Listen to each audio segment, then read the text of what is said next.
咁咧，首先咧，我哋咧先會有兩個 functions 啦。咁普遍咧，通常我哋用 u 或者 v 啦。咁咧，佢哋咧都係 function of x。咁咧，我哋咧亦都需要咧，其實咧佢係 differentiable。如果我有兩個嘅 function 乘埋嘅，我哋睇一睇佢哋嘅 differential 會係啲乜嘢咧？咁佢哋嘅 differential 咧，u 乘 v 加埋當係一樣嘢啦。咁佢哋都係 function of x 啦。咁所以當 x 咧有變化嘅時候咧，u 乘 v 咧一齊有變化啦。咁我揾翻咧 u 乘 v 嘅 differential。咁咧，我哋需要佢哋嘅 derivative with respect to x，and then 咧乘翻 differential x 啦，係咪？呢度就用個 product rule 去做一次啦。咁我哋 u dv dx，跟住再加 v du dx。咁咧本身咧乘緊 differential x 嘅。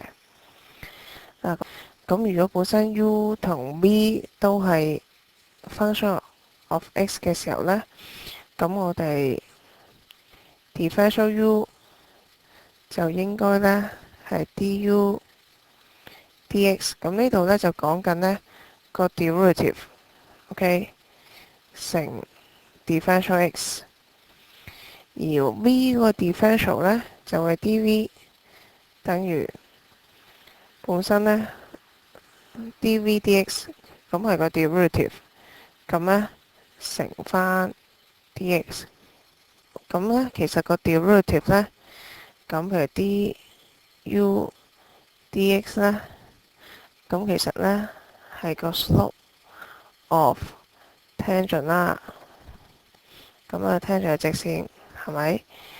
咁咧，然之後咧，譬如我哋用緊某個位去睇嘅時候咧，呢一度有個 very small change in x 啦，differential x 嘅時候，如果你跟呢一個嘅直線去做一個好似一個 prediction 咁講啦，咁當我哋有 x 一個咁嘅變化嘅時候咧，咁對應咧呢度咧亦都有個變化啦。咁喺呢度 case 如果用緊 u 同 x 去睇，呢個叫 du 啦。咁本身咧du 咧同實際 u 個變化咧係有分別嘅。但係如果我哋 x 嗰個變化好細嘅時候，其實呢度用個直線去計出嚟嘅 du 同實際真係 u 嘅變化咧就差唔多嘅。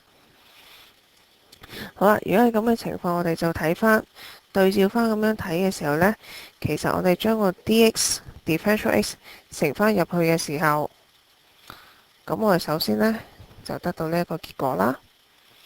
咁所以第一部分呢，我哋有 u 咁dv dx times differential x， 咁呢，就應該呢係 dv 嚟嘅。咁呢，再加翻呢 v du。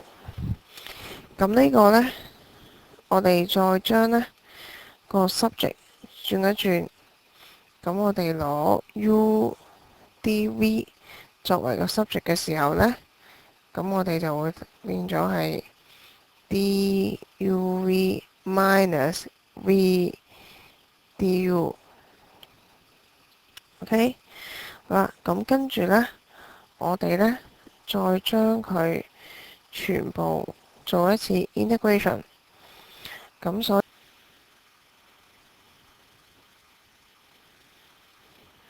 以其實我哋普遍呢見到嘅做 integration 嗰個 integral 其實就係咁嘅樣噶嘛。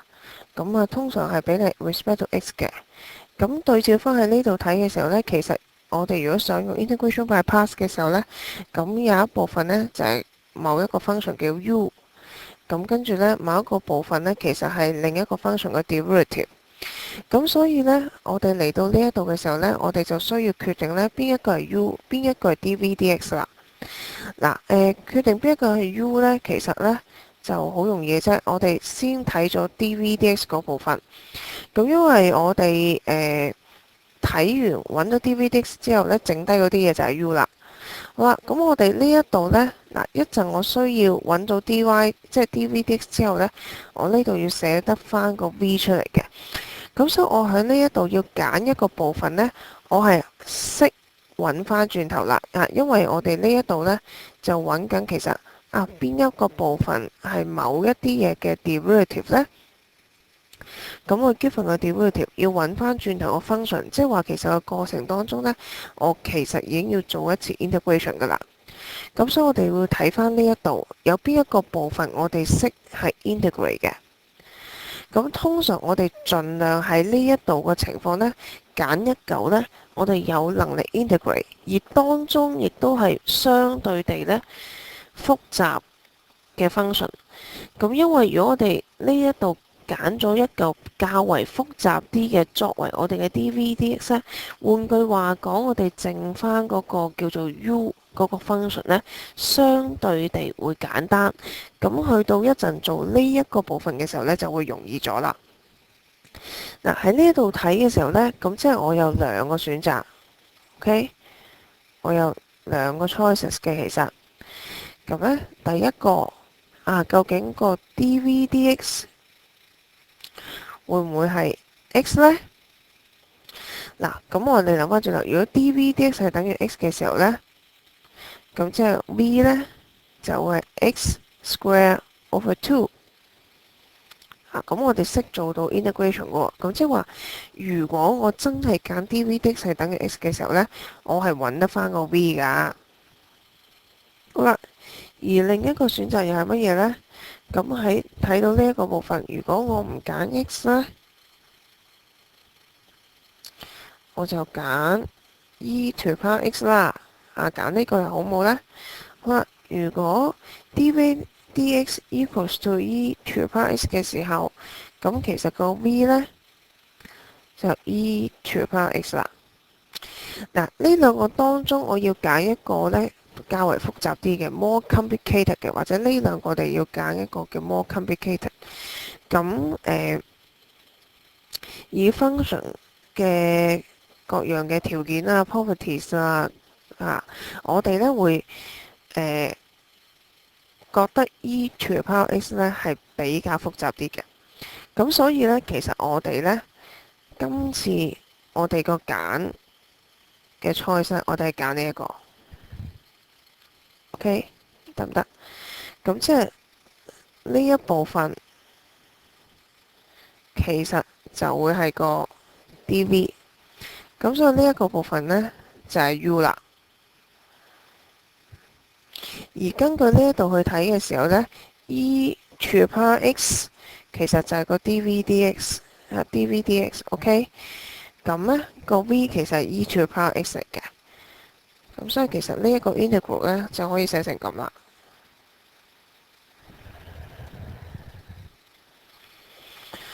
咁跟翻上邊我哋啱啱得到嘅結果呢，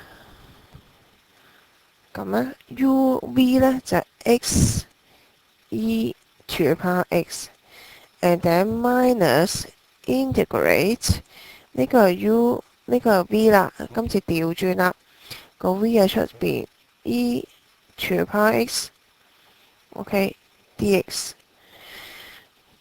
咁我哋跟住呢，就睇翻可唔可以再即係進唔進行到我哋嘅 integration 啦。咁呢度就進行到噶啦。其實呢個好容易做到 integration。頭先啱啱咪做完咯。Integrate e to the power x is e to the power x，and then plus 個 integration constant。OK， 咁呢希望同學再睇多次呢個部分呢，會更加清楚呢 integration by parts 呢可以點樣用。咁同學可以再睇埋其他 video 呢，再睇翻多啲 examples 嘅。